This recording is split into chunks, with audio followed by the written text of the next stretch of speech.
KSU Tellers this semester, her extraordinary organizational skills, her great exuberance, and also her wonderful talents as a birthday performer. Yeah. Ladies and gentlemen, Laura Driskill. Yeah.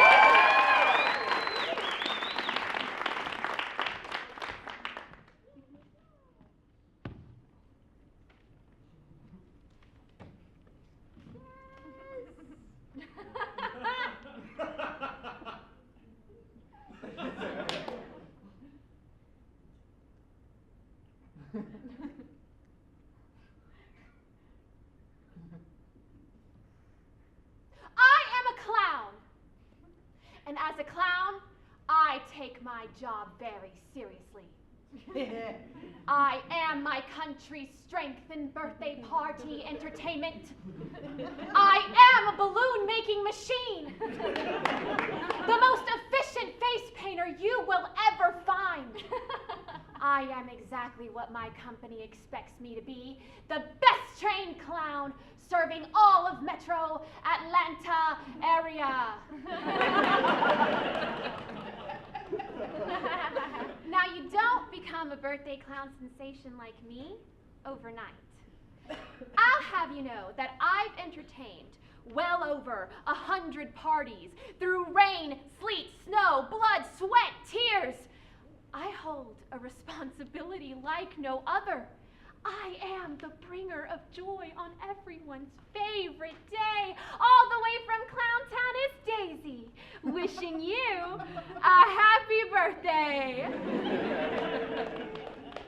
Now just play with me here, because if I don't take my job this seriously, literally no one else will.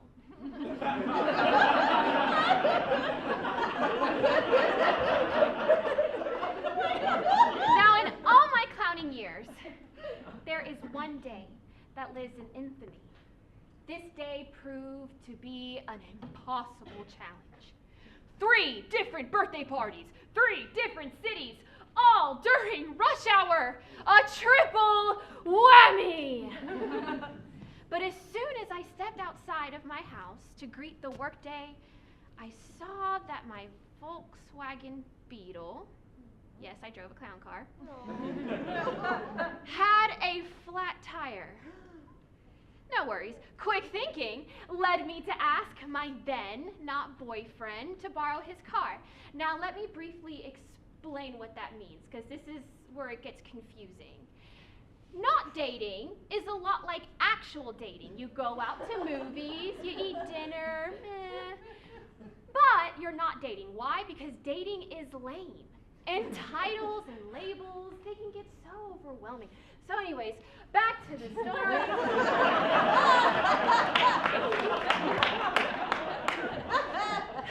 I made it to Jaden's first birthday right on time, and I entered the scene like a birthday hero. The kids were cheering, "Daisy! It's Daisy!" And we sang songs and we played games.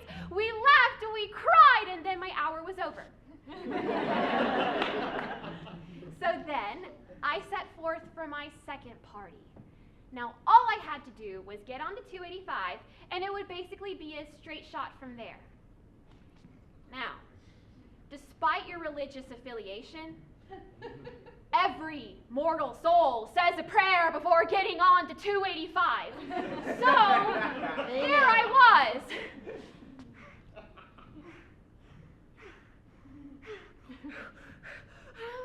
En el nombre del Padre, Hijo y Espíritu Santo.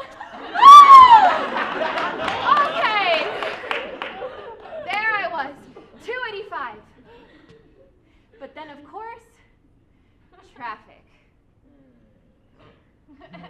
Road work. Road work that never gets done.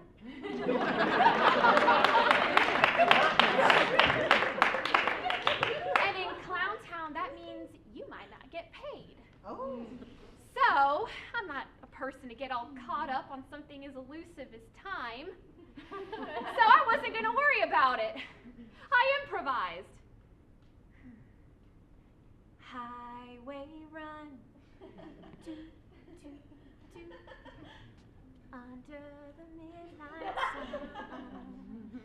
Wheels go round and round. You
Maxima barreled into the back of a Chevy Silverado. The front end of the car folded over like a warm tortilla of pain. The windshield shattered. Smoke filled the inside of the car, and the smell, oh, the smell of metal smashing together at such a ferocious speed that it gets hot and it bends. The stench of my failure. I was met with bewildered looks as people drove around the scene of the accident, the scene of the sad clown, and I thought if I could just melt in my seat and make myself really small, then everything would just go away. Because I was not going to be the hysterical clown wailing on the side of the road, creating a totally surreal and even more embarrassing spectacle that is both comic and tragic.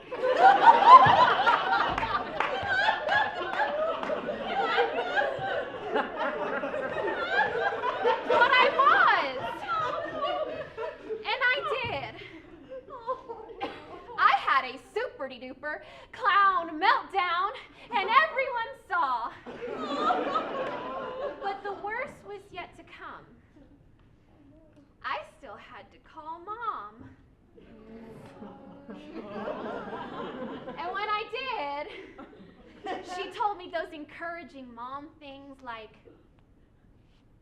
Laura Linet. 21 years old and you don't know how to drive a car. What were you doing? ¿Y por qué carajo tenía que ser el carro? Parece mentira. ¿Y de dónde vamos a encontrar ese dinero,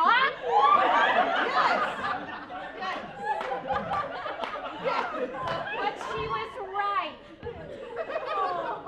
She was totally right. This was the first time I had to admit to myself that something was completely and totally my fault. This happened because I wasn't paying attention. At times, I was literally driving with my eyes closed. I was speeding because I was late. And as I sat on the side of 285 with clown makeup mixed with tears running down my face, I realized that there were a lot of things not working out for me. I did not need to kill myself, literally, to be the most perfect party entertainer. But luckily, the conversation with my not boyfriend went a lot better. When I told him about his car, he seemed to not care. But I learned that I don't need to take anything so seriously. I made friends with that part in your gut that tells you that you're wrong. And I moved on, and I forgave myself. After all, why do I need to take things so seriously? I'm just a clown.